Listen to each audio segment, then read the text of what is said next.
একটা ভালো শিক্ষক মানে যে আসলে নিজের আবেগ বুঝতে পারে, সেই আসলে একটা ভালো ক্লাসরুম তৈরি করতে পারে। ইমোশনাল আনইন্টেলিজেন্ট টিচার কি বলবে? ভাই তুমি সবসময় লেট করে আসো, এটাকে আমরা বলছি ব্লেম কালচার। আর ইমোশনাল ইন্টেলিজেন্ট টিচার কি বলবে? আচ্ছা তুমি আজকেও লেট করে এসেছো, ক্যান আই হেল্প ইউ? কি সমস্যা হচ্ছে? বাংলাদেশে একটা স্টুডেন্ট ক্লাসে ক্যালকুলেটর নিয়ে যায়নি, জাপানে একজন প্রফেসর এই কারণে 3 বার ক্ষমা চেয়েছে যে আমি মনে হয় মা তোমাকে ঠিকমতো বুঝাতে পারিনি যে তোমার ক্যালকুলেটরটা আনা উচিত, আমি খুবই ক্ষমা প্রার্থী। আজকালকার বাচ্চারা চায় কানেকশন, তারা কমান্ড চায় না। Do some simple breathing. যেমন একটা ব্রিদিং টেকনিক আপনাদেরকে দেখাই দিই, সেটা হচ্ছে যে আপনি যে নাক ধরেন, নাক ধরে এই যে লেফট এটাতে আপনি ইনহেল করেন, বন্ধ, এবার এক্সহেল করেন, আবার ওইটা দিয়ে ইনহেল, এবার বন্ধ হয়ে যাবে, এবার অন্য নাক দিয়ে আপনি এক্সহেল করেন। এটাকে বলে গ্রাউন্ডিং টেকনিক। যারা ইমোশনাল ইন্টেলিজেন্ট তারা দুইটা জিনিস ফলো করে, একটা হচ্ছে they do what they love and they love what they do. As a teacher আবারও বলি শেষ কথা, সেটা হচ্ছে we are not teaching student, we are dealing with human lifes. এটা মাথায় রাখতে, আমি একটা জীবন নিয়ে কাজ করছি। সবাইকে শুভেচ্ছা।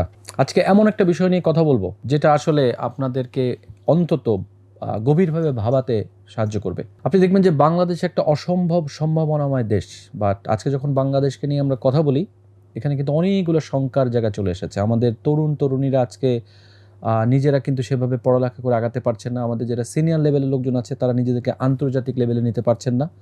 এবং আজকে যদি আমি জ্ঞান বিজ্ঞান সব জায়গার কথা বলি, আমরা দিন দিন পিছিয়ে পড়ছি। বাংলাদেশকে নিয়ে যখন আমরা আলোচনা হচ্ছে, যে দেশটাকে নিয়ে আমরা ভাবছিলাম প্রচণ্ড সম্ভাবনার জায়গা, সেই জায়গাটা কিন্তু শঙ্কা তৈরি হয়েছে। আজকে আমি এই সম্ভাবনাটাকে কিভাবে আবার ফিরিয়ে আনা যায়, কিভাবে আবার রাইট ওয়েতে আমরা আগাতে পারি, সেটা নিয়ে কথা বলবো। আশা করি আমার যে মানে একটা গবেষণা ধর্মী কাজ বা একটা অনেক পর্যবেক্ষণ করে যেটা আমি নিয়েছি, আমি আশা করব যে এটা অনেকের ভালো লাগবে। তবে হ্যাঁ, ডিবেট থাকতে পারে, কারণ এটা আমি আমার মতো করে ভেবেছি। আমি মনে করি বাংলাদেশের যে মূল সমস্যাগুলো আছে, তার সব সমস্যাগুলোর একটা বড় কারণটা হচ্ছে আসলে আমাদের ক্লাসরুম। আমরা মনে করি যে ভালো শিক্ষক মানেই ভালো রেজাল্ট, ভালো পড়ালেখা, ভালো ক্যারিয়ার, বাট আসলে একটা ভালো শিক্ষক মানে যে আসলে নিজের আবেগ বুঝতে পারে, সেই আসলে একটা ভালো ক্লাসরুম তৈরি করতে পারে। আজকের আমার আলোচনা বিষয়বস্তু ইমোশনাল ইন্টেলিজেন্স ফর টিচার্স। আমি বিশ্বাস করি এটা দিয়ে আজকে বাংলাদেশকে আমরা একটা ভালো দেশে পরিণত করতে সক্ষম হব। তো আমরা একটু দেখে নিই আসলে ইমোশনাল ইন্টেলিজেন্স না থাকলে কি কি ঘটছে। দ্য ফার্স্ট প্রবলেম যেটা খেয়াল করে দেখবেন যে আজকে সব জায়গায় আমরা একই অভিযোগ পাচ্ছি যে ছাত্রছাত্রীরা ক্লাসে অমনোযোগী। আসলে কি ওরা অমনোযোগী? আসলেই কি ওরা মোবাইলে আসক্ত হয়ে পড়েছে? ঘটনা সত্য, কিন্তু কেন আসক্ত হয়ে পড়েছে?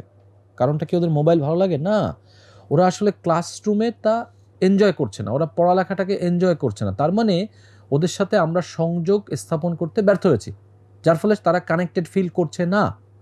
আজকালকার পড়ালেখাটা আগের মতো হলে হবে না। 20 বছর আগে আমরা কি নিজের ক্যারিয়ার কথা চিন্তা করে পাগলের মতো পড়ালেখা করছি, কিন্তু আজকালকার বাচ্চারা সেরকম না। তারা কিন্তু চায় কানেকশন, তারা কমান্ড চায় না। সো আজকে আমার ক্লাসরুমের পরিবেশটা কিন্তু আসলে সেরকম নাই, যার ফলে তারা আগ্রহ অনুভব করে না। 2 নম্বর কাজটা হচ্ছে স্টুডেন্ট টিচারদের মধ্যে একটা ভুল বোঝাবুঝি হচ্ছে। টিচার বলতে চাই তোমার কিন্তু অ্যাসাইনমেন্ট রাইট টাইমে জমা দিতে হবে। স্টুডেন্ট মনে করছে টিচার মনে আমার উপর রেগে আছে, তখন সে কাজই করছে না বা কাজ করলেও খুব কম কাজ করছে। এটা একটা বড় সমস্যা। এই ভুল বোঝাবুঝি তৈরি হচ্ছে, যার ফলে তারা কিন্তু রাইট টাইমে রাইট কাজটা করছে না। 3 নম্বর যে প্রবলেমটা আমরা দেখতে পাচ্ছি, টিচাররা তার ইমোশনটাকে ম্যানেজ করতে পারছে না। মনে করেন একজন টিচার ট্রাফিক জ্যাম ঠেলে ক্লাসে ঢুকেছে, মন মেজাজ খারাপ, বিক্ষিপ্ত, এখন ক্লাসরুমে ঢুকে দেখছে ও আচ্ছা আমার স্টুডেন্টরা খুব আরাম করে বসে আছে। ওনার মধ্যে যে ফিলিংটা, এই ফিলিংটা কিন্তু ক্লাসরুমের মধ্যে ছড়িয়ে পড়বে। আমরা বলি যে energy is contagious, emotion is contagious, যার ফলে কিন্তু অলরেডি এই আবহাওয়াটা আসলে নষ্ট হয়ে যায়। আর 4 নম্বর যেটা, সেটা হচ্ছে আমাদের স্টুডেন্টদের আত্মসম্মানটা আমরা খুব দ্রুত ভেঙে দিচ্ছি। আজকে একটা স্টুডেন্ট যখন একটা রিপোর্ট জমা দিয়েছে, আমরা বলছি কিছুই হয়নি, তুমি কি পড়ালেখা করো না, তোমার জ্ঞান এত কম কেন, তুমি কি স্টুপিড। আবার পরীক্ষা যখন খারাপ করছে আমরা বলতেছে ও আচ্ছা কারা কারা ফেল করেছে হাত তোলো। এই যে আমরা আত্মসম্মানটা ভেঙে দিচ্ছি, এই কারণে কিন্তু আসলে আমাদের স্টুডেন্টরা আজকে ক্লাসরুম থেকে সরে যাচ্ছে এবং তারা ক্লাসরুমে আসতে চাচ্ছে না, ক্লাসরুমে ক্লাস করছে নিরানন্দের সাথে। এবং যারই ফলাফল আজকে হচ্ছে কি, সেটা হচ্ছে যে আজকে পড়ালেখাটা আসলে সেই লেভেলে থাকছে না, সেই লেভেলে আমরা নিতে পারছি না। আজকে আমরা যে উন্নত বিশ্বে যে সমস্ত প্রযুক্তির উৎকর্ষ ঘটছে, এগুলো ঘটতেছে কোথায়? আপনি খেয়াল করে দেখেন, ঘুরে ফিরে সেই স্ট্যানফোর্ড, হার্ভার্ড, MIT এই জায়গা থেকে কিন্তু উঠে আসছে। তার মানে কি, একটা স্টুডেন্টরা যখন ওখানে যে একটা ভালো পরিবেশ পাচ্ছে, তখন কিন্তু তারা ইনোভেট করছে, নিজেকে ছাপিয়ে যাওয়ার চেষ্টা করছে, এবং সেটাই কিন্তু জাতিগতভাবে এটা রিফ্লেকশন দেখা যাচ্ছে। সো এখন আমরা আলোচনা করবো আসলে ইমোশনাল ইন্টেলিজেন্স কীভাবে এই পরিবেশটাকে বদলে দিতে পারে। দ্য ফার্স্ট থিং যেটা আমরা বলবো সেটা হচ্ছে যে একটা টিচার যখন আপনার ক্লাসে ঢুকছে তখন কিন্তু সে রাগ দেখাচ্ছে না, সে রাগ হওয়ার কারণটা বোঝার চেষ্টা করছে। ক্লাসে স্টুডেন্ট লেট করে আসছে, ইমোশনাল আনইন্টেলিজেন্ট টিচার কি বলবে? বলে তুমি সবসময় লেট করে আসো। এটাকে আমরা বলছি ব্লেম কালচার। আর ইমোশনাল ইন্টেলিজেন্ট টিচার কি বলবে? আচ্ছা তুমি আজকেও লেট করে এসেছো, আচ্ছা কোথায় সমস্যা হচ্ছে বাবা বা মা, কোথায় সমস্যা হচ্ছে, ক্যান আই হেল্প ইউ, কী সমস্যা হচ্ছে? তখন কিন্তু সে বলবে যে না আমার ঘুম থেকে করতে দেরি হচ্ছে বা এরকম। আপনাদেরকে একটা এক্সাম্পল দিই। জাপানে একজন প্রফেসর বাংলাদেশে একটা স্টুডেন্ট ক্লাসে ক্যালকুলেটর নিয়ে যায়নি, এই কারণে টিচার 3 বার ক্ষমা চেয়েছে যে আমি মনে হয় মা তোমাকে ঠিকমতো বুঝাতে পারিনি যে তোমার ক্যালকুলেটরটা আনা উচিত, আমি খুবই ক্ষমা প্রার্থী। তো খেয়াল করে দেখেন এই যে তাকে মানে ইমোশনটা বোঝার চেষ্টা করছে, তখন কিন্তু স্টুডেন্টরা কিন্তু অনেক বেশি এমপ্যাথেটিক হবে, তারা কিন্তু অনেক বেশি মনোযোগী হবে। 2 নম্বর কাজ যেটা, সেটা হচ্ছে আপনার নিজের ইমোশনটাকে ম্যানেজ করা। সো আমি আমার সব ট্রেনিংগুলোতে এই টেকনিক শিখাই যে whenever you are coming into the class, do some simple breathing. যেমন একটা ব্রিদিং টেকনিক আপনাদেরকে দেখাই দিই, সেটা হচ্ছে যে আপনি যে নাক ধরেন, নাক ধরে এই যে লেফট এটাতে আপনি ইনহেল করেন, বন্ধ, এবার এক্সহেল করেন, আবার ওইটা দিয়ে ইনহেল, এবার বন্ধ হয়ে যাবে, এবার অন্য নাক দিয়ে আপনি এক্সহেল করেন। এটাকে বলে grounding technique.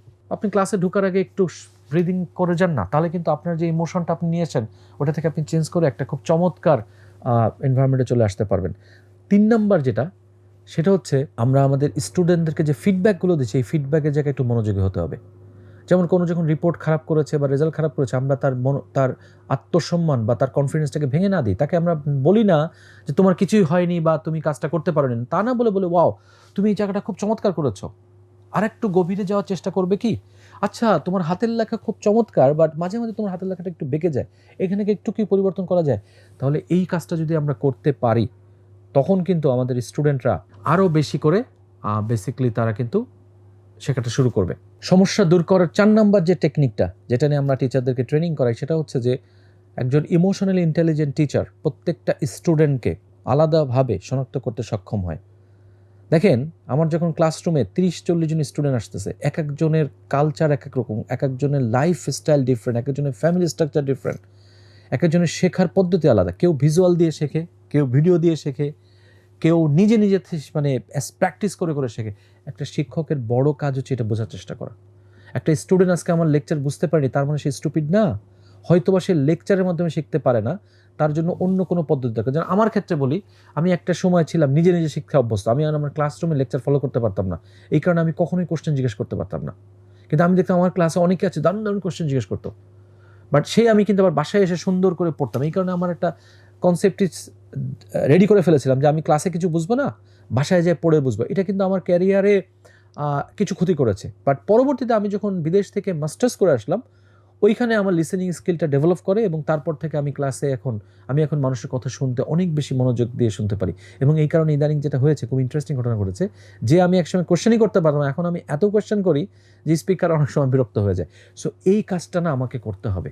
As a teacher আমি সবাইকে এক কাতারে হিসাব না করি, প্রত্যেকের শেখার জায়গা আলাদা, প্রত্যেকে বিভিন্নভাবে শিখে এসেছে, প্রত্যেকের জ্ঞানের লেভেলও তো আলাদা। আমরা তেলু মাথায় তেল দেওয়ার চেষ্টা করি। আমি আর কিছু টিচারদের দেখেছি যারা ইমোশনাল আনইন্টেলিজেন্ট টিচার, তারা ক্লাসের 4-5টা যে বেস্ট স্টুডেন্ট আছে ওদের দ্বারা কিন্তু হয়ে যায়, মানে হাইজ্যাক্ট হয়ে যায়। আমি বলবো ওরা বুঝতেছে খুব খুশি, অনেক স্টুডেন্টকে বলে যে আচ্ছা দেখো ওরা পারছে তুমি পারতেছো না, এটাতে ওদের আত্মসম্মানটা আরও নষ্ট হয়ে যায়। সো এই 4টা কাজ যদি আমি করি তাহলে কিন্তু আমি একটা ইমোশনাল ইন্টেলিজেন্ট ক্লাসরুম করতে পারবো। আর এই ইমোশনাল ইন্টেলিজেন্ট যদি ক্লাসরুম যদি করতে পারি, do know what the difference it will make. আপনাদেরকে 3-4টা এক্সাম্পল দিব। নাম্বার 1 এক্সাম্পল, একটা স্টুডেন্ট আমার ক্যারিয়ারে, সে বিজনেস ম্যাথ কোর্সটা আমি পড়াতাম এক সময়, ওর নাম পার্থ। ও বিজনেস ম্যাথে মিড টার্ম পরীক্ষায়, আমরা 100তে পরীক্ষা নিতাম AIUB-তে, সে 100তে পেলে 18, only 18। He was devastated. I worked with him. আমি পার্থকে বললাম পার্থ কোনো সমস্যা নাই, তোমার পক্ষে সম্ভব। And I gave him the support, courage দিলাম। You will be surprised, after 2 months final exam was held. Do know 100 উনি কত পায় ফাইনালে? He got 100 out of 100। Partha এখন আমার সাথে ফেসবুকে কানেক্টেড আছে। So that had happen actually. 2 number example দিই, উত্তরা ইউনিভার্সিটিতে আমি 7টা ডিপার্টমেন্টে ইমোশনাল ইন্টেলিজেন্সের জাস্ট ট্রেনিং করিয়েছি। একজন টিচার সেদিন আমাকে ফিডব্যাক দিল যে স্যার, আগে আমার ক্লাসে স্টুডেন্টরা কথা বলতে চাইতো না, এখন তারা দেখি অনেক কোশ্চেন করে, অনেক এনগেজিং। এখন আমি বুঝছি যে ওরা কোশ্চেন করতো না, এটা ওদের কিউরিওসিটির অভাব না, ওদের সেফটির অভাব ছিল। এখন আমি ওদেরকে একটা ইমোশনাল সেফটি দিয়েছি ক্লাসরুমে, যার ফলে তারা খুব কোশ্চেন করছে। 3 নম্বর পরিবর্তনটা বলি, বেশ কিছু স্কুলের সাথে আমার কথা হয়েছে, তারা আমাকে বলল যে সেখানে শিক্ষক অভিভাবকদের সম্পর্কটা এখন মধুর হয়ে গিয়েছে। অভিভাবকরা বলছে যে আগে যখন আমরা কমপ্লেন নিয়ে যেতাম টিচাররা ডিফেন্সিভ মোডে থাকতো, এখন তারা দেখলাম খুব লার্নিং ইনসাইটের মধ্যে আছে, যার ফলে তাদের সাথে আমাদের সম্পর্ক স্বাভাবিক হয়েছে। এবং টিচাররা আমাকে জানাইলো যে আগের তুলনায় অভিযোগ কমে গিয়েছে। সমস্যা কিন্তু অনেকটা একই টাইপেরই আছে, বাট আগে যেগুলো ছোটো ছোটো জিনিসে অভিযোগ করতো এখন তারা অভিযোগ করছে না, আর এরা অভিযোগটা খুব সুন্দর করে শুনছে, সমস্যা সমাধান। তারপরে খেয়াল করে দেখেন যে এই ইমোশনাল ইন্টেলিজেন্সের চর্চাটা যদি আমরা টিচারদের মধ্যে আনতে পারি, তাহলে সব জায়গায় বদলে যেতে শুরু করবে। দৃশ্যমান কী পরিবর্তন হবে? নাম্বার 1, স্টুডেন্টরা ক্লাসে আসাটা বাদ দিবে না, তাদেরকে আটকাই রাখা যাবে না, তারা ক্লাসে আসবেই আসবে। 2 নাম্বার ক্লাসের পরিবেশটা হয়ে যাবে ইমোশনাল সেফটি, সবাই সব ধরনের কোশ্চেন করতে পারবে, তার মধ্যে সবার কিউরিওসিটি বাড়বে, সবার ইন্টেলিজেন্সটা বেড়ে যাবে। তখন কিন্তু আমাদের প্রত্যেকটা বাচ্চারা ব্রিলিয়ান্ট হয়ে যাবে, ব্রিলিয়ান্ট আইডিয়া নিয়ে আসবে। তাহলে এটা জাতিগতভাবে আমরা তার ইম্প্যাক্টটা পাওয়া শুরু করব। 3 নম্বর যে পরিবর্তনটা নিয়ে আসবে সেটা হচ্ছে আপনার টিচাররা বার্ন আউট হবে না। আজকে খেয়াল করে দেখেন, আজকে যে আমরা শুধু টিচার, অনেক সময় স্টুডেন্টের সাইডটা দেখি যায় স্টুডেন্ট অমনোযোগী, কিন্তু আমরা কি খেয়াল করে দেখেছি অনেক ভালো টিচার আছে যারা ক্লাসে স্টুডেন্ট আসছে না, স্টুডেন্টকে ধমকাতে হচ্ছে বলে তারা নিজেরা বার্ন আউট হয়ে যাচ্ছে। প্লাস টিচাররা কিন্তু অনেক সময়, আমি মাঝে মাঝেই বলি যে আমাদের বাংলাদেশের টিচারদের একটা মূল একটা সমস্যার জায়গা আমি লক্ষ্য করেছি, সেটা হচ্ছে টিচাররা ক্লাস নিতে পছন্দ করে, কিন্তু পরীক্ষার ডিউটি দেওয়া এবং ওই যে খাতা দেখাটা এটা খুব বোরিং ফিল করে। এই কারণে কিন্তু তারা ওই ডিউটিটা ঠিকমতো করে না। আর 2 নম্বর হচ্ছে খাতা দেখার সময় তারা ঠিকভাবে মূল্যায়ন করে না অনেকে, কারণ না তারা এনজয় করে না। আমি অনেক টিচারকে বলতে দেখেছি, আপনারা শুনেছেন হয়তো যে আরে খাতা দেখা তো বোরিং। ইভেন বাংলাদেশের কনটেক্সে একজন সিনিয়র টিচার আছে যিনি 2টা ইউনিভার্সিটির চাকরি হারিয়েছিলেন শুধু এই গ্রেড দেয়নি বলে। তার মানে দেখেন প্রবলেমটা কোথায়? এই প্রবলেমের সলিউশনটা হচ্ছে ইমোশনাল ইন্টেলিজেন্স। যারা ইমোশনাল ইন্টেলিজেন্ট তারা 2টা জিনিস ফলো করে, একটা হচ্ছে they do what they love and they love what they do. So আমি যেমন আমার টিচিং প্রফেশনে আমারও খাতা দেখতে অপছন্দ লাগতো, কিন্তু আমি এটা ওয়ার্ক করেছি যে না, I can not do that because this is my profession. আমার রুজি আসতেছে এখানে, আমি কেন একে হেট করে থাকবো? আমি তখন এটাকে পছন্দ করার চেষ্টা করেছি। এই জন্য I have device my own strategy. এটা আমার ট্রেনিংয়ে যখন করাই, টিচার্সরা দে ফিল রিয়েলি গুড যে ইয়েস, তারা তো এভাবে কোনো ভেবেই দেখেনি। এই কারণে কি হয় জানেন? সেটা হচ্ছে আপনার ওই যে শিক্ষকরা খাতা মূল্যায়ন থেকে শুরু করে সব কিছু তো অনেক বেশি সুন্দর হয়, যার ফলে একটা মানে আপনার মানে ডিসস্যাটিসফ্যাকশন কমে যায়, টিচারদের বার্ন আউট কমে যায়, স্টুডেন্টরা ভালো করা শুরু করে, বিভিন্ন কম্পিটিশনে ভালো করা শুরু করে, যার ফলে ইউনিভার্সিটি বা স্কুলের রেপুটেশনটা বাড়া শুরু করে। আর এটা সবচেয়ে বড় লাভটা পায় হচ্ছে জাতিতে আমরা দেখতে পাই যে আস্তে আস্তে যে স্টুডেন্টগুলো, যে গ্র্যাজুয়েটগুলো আসতেছে মার্কেটে, তারা অনেক বেশি কোয়ালিফাইড, অনেক বেশি ইমোশনাল ইন্টেলিজেন্ট, যার ফলে কোম্পানিগুলো বেনিফিটেড হচ্ছে, বাবা মারা বেনিফিটেড হচ্ছে। তার ফলে এই যে কনফ্লিক্ট, গ্যাঞ্জাম, মারামারি, এগুলো সবই কিন্তু কমে যাচ্ছে। সো আমি সবসময় একটা কথা বলি, সেটা হচ্ছে যে বাংলাদেশে আমরা যদি একটা মানে দেশকে সুন্দরভাবে গড়তে চাই, বিনির্মাণ করতে চাই, আমাদের মূল সম্পদ কিন্তু এই যে ডেমোগ্রাফিক ডিভিডেন্ড, যেটা বলছে যে আমাদের এই যে মানে ইয়াং যে বাচ্চারা, কিন্তু এরাই সমস্যা হয়েছে কি, এরা ভালো মতো ক্লাসরুম পাচ্ছে না, ইমোশনালি ইন্টেলিজেন্ট ক্লাসরুম পাচ্ছে না। সো আমরা যদি ইমোশনালি ক্লাসরুমগুলো আনতে পারি, দেশের জন্য আস্তে আস্তে ভালো হবে। আমি একটা কথা সবসময় বলি, সেটা হচ্ছে যে টিচারদের দায়িত্ব কিন্তু আসলে বিশাল, বিকজ আমি কিন্তু স্টুডেন্ট পড়াচ্ছি না, আমি আসলে জীবন নিয়ে ডিল করছি। খেয়াল করে দেখবেন যে একটা বাচ্চা, তার প্রথম রোল মডেল হয় টিচাররা।